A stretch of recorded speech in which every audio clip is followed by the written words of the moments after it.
Bonsoir, sensibiliser les jeunes au massage cardiaque, c'est le but de l'association Un son pour la vie. Sauver des vies grâce aux gestes de premier secours. La France est en retard. Faut-il plus de formation? Faut-il rendre obligatoire ces formations? Élément de réponse avec mon invité. 7 minutes avec Pauline Gavron, Miss Lange. Bonsoir Pauline. Bonsoir Valérie. Merci d'avoir accepté notre invitation. Merci Vous à êtes vous. la présidente de l'association Un son pour la vie.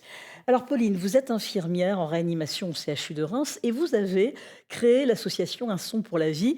Le but de cette association, c'est de sensibiliser les jeunes au massage cardiaque, mais les adultes aussi. Il n'y a pas que les jeunes. Non, tout à fait. C'est sensibiliser la population française aux gestes de premier secours et surtout aux gestes du massage cardiaque. Ça, c'est important. Et c'est une association que vous avez co-créée avec plusieurs collègues. Au départ de l'association, nous étions 4. Donc, mon ami Jérôme, infirmier à Lyon, mon amie Christelle à Paris et le docteur Maxime Bertrand qui travaille avec moi dans mon service. Alors, vous avez décidé de créer une chanson au rythme spécifique pour accompagner les gestes de réanimation cardiaque. Comment est arrivée cette idée ? Alors, l'idée est venue en posant la question à mon fils s'il connaissait encore les Bee Gees. Et à 13 ans, il n'avait plus ce goût musical. Donc, on s'est dit de recréer une musique un peu plus jeune pourrait peut-être amener à faire une initiation bien sympathique. Bon, on va découvrir le clip parce qu'il y a eu un clip, il y a eu un tournage aussi. On regarde tout de suite, on écoute.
Et oui, on l'a vu, l'étape 1 appelée le 15. Cette chanson, c'est véritablement un soutien. Et on l'a vu, ça peut arriver à n'importe qui, n'importe quel âge dans ce clip. Je voulais montrer tous les exemples parce que c'est important et on en voit encore.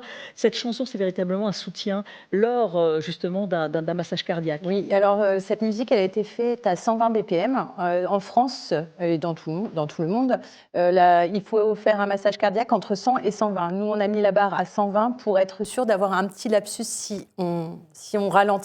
On est encore dans le bon rythme. Oui, c'est ça. Il faut préconiser vraiment le rythme d'un massage cardiaque, si vous le dites, entre 100 et 120 battements par minute. Voilà. Et la chanson pour la vie était composée justement pour respecter ce tempo. L'importance du massage cardiaque, c'est de réanimer évidemment le malade en apportant de l'oxygène jusqu'au cerveau. Oui, en fait, c'est surtout l'important dans l'arrêt cardiaque, c'est de faire repartir le cœur, mais aussi de protéger le cerveau et d'apporter de l'oxygène au cerveau. Les cellules du cerveau, sans oxygène, meurent très vite. Oui. Donc, chaque seconde compte.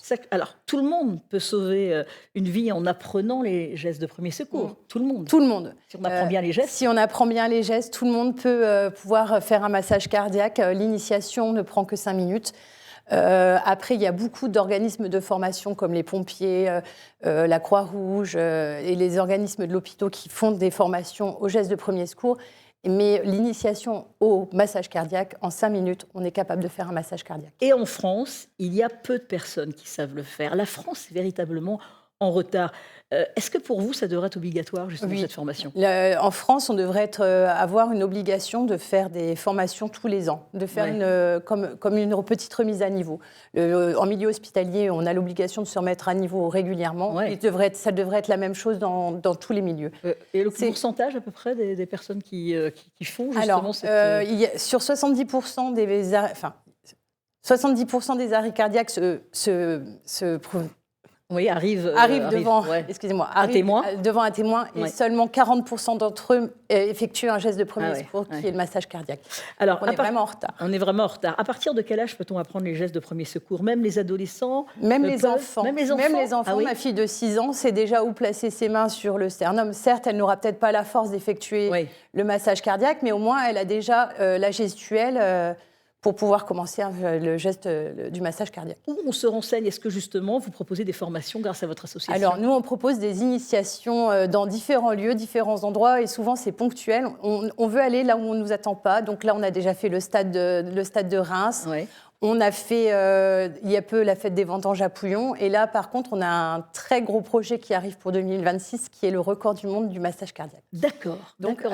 à ce moment-là, on va proposer des initiations massage cardiaque. Bon, ça c'est une très bonne idée. Vous organisez des événements, vous Voilà. disiez, pour récupérer aussi de l'argent, car il faut créer ce clip d'information, il Oui. faut de l'argent évidemment. Comment on peut vous aider? Alors, il y a un site là qui vient d'être créé qui s'appelle unsonpourlavie.fr, donc où vous pouvez nous contacter, mais il y a aussi une cagnotte Hello Asso. Par Hello Asso, il y a pas de, vous pouvez faire des dons. Et puis, donc, on peut vous aider en allant justement sur ce site. Et vous, en 20 secondes, vous travaillez, on le disait, vous êtes infirmière donc en réanimation au CHU de Reims. Comment vous réagissez par rapport justement, vous êtes proche des familles qui sont en détresse? Oui. En fait, pour moi, être infirmière, c'est tant soigner le patient que soigner la famille. Ouais. Parce que moi, je suis en réanimation, les patients sont souvent endormis.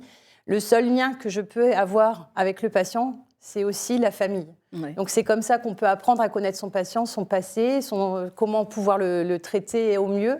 Et il faut savoir gérer et la famille et les patients. De la bienveillance, oui. de l'empathie et de l'écoute, évidemment. Et Du on a soutien. besoin de vous et vous avez un très, très beau métier. Mais on est évidemment avec vous. Merci Pauline Merci à Gavron, vous. Miss Lange, d'avoir accepté notre invitation. Je rappelle que vous êtes la présidente de l'association Un son pour la vie.